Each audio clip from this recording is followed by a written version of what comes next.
कोल्हापूरच्या गोकुळ दूध उत्पादक संघाच्या निवडणुकीमध्ये दररोज नवीन राजकीय ट्विस्ट आता पाहायला मिळतात आणि महायुतीतील प्रत्येक पक्ष हा स्वतंत्रपणे शक्ती प्रदर्शन करत असतानाच आजच्या घडामोडींना राजकीय चर्चांना नवीन वळण दिलेलं आहे।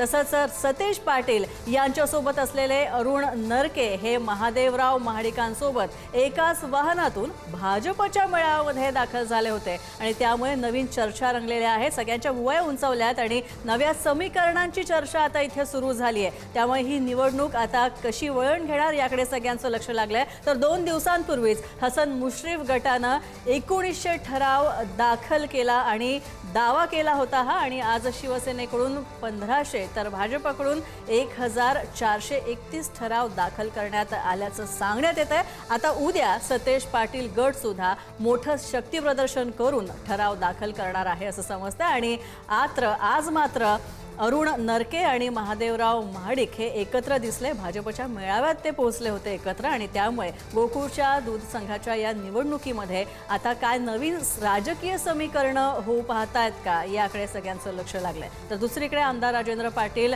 येड्रावकर यांनी बिनविरोध निवडणुकीचा प्रस्ताव मांडला आणि आणखी काही घडामोडींना यामुळे वेग आलेला आहे। तर सतेज पाटील यांची भूमिका आणि उद्याचं शक्ती प्रदर्शन कसं असेल, कोणते ठराव असतील याकडेच आता सगळ्यांचं लक्ष लागलं। मुश्रीफ साहेबांवर टीका केलेली नाही आहे। ते आमच्या नाही, मी मोठा भाऊ आम्ही होणार बघा, त्यांनी स्वतः घोषित केलं का नाही ते मोठा भाऊ आहेत म्हणून। मी फक्त एवढंच म्हणले की आम्ही मोठा भाऊ होणार आहे, कारण त्यांच्याबरोबर येड्रावकर साहेब गेले ज्यांचे 160 ठराव होते, ते काय राष्ट्रवादीचे नाही आहेत। त्यांच्याबरोबर नंदाताई कुपेकर गेल्या, त्या पवार साहेबांच्या राष्ट्रवादीचे आहेत। त्यांच्याबरोबर शेकाप पक्ष गेले, म्हणजे नंदाताईचे 70 ठराव, ते 35-40, म्हणजे 250-300 ठराव हे राष्ट्रवादीचे नव्हते। परंतु आम्ही आज 1430 ठराव आमच्याकडे आहेत। जनसुराज्याचे आमच्याकडे 450 आहेत। अजून 2 घटक आमच्यावर यायचे आहेत। त्यामुळे आमचेच ठरावाची संख्या जास्त होईल आणि आमचे संचालक सुद्धा त्यामध्ये अधिकचे असतील।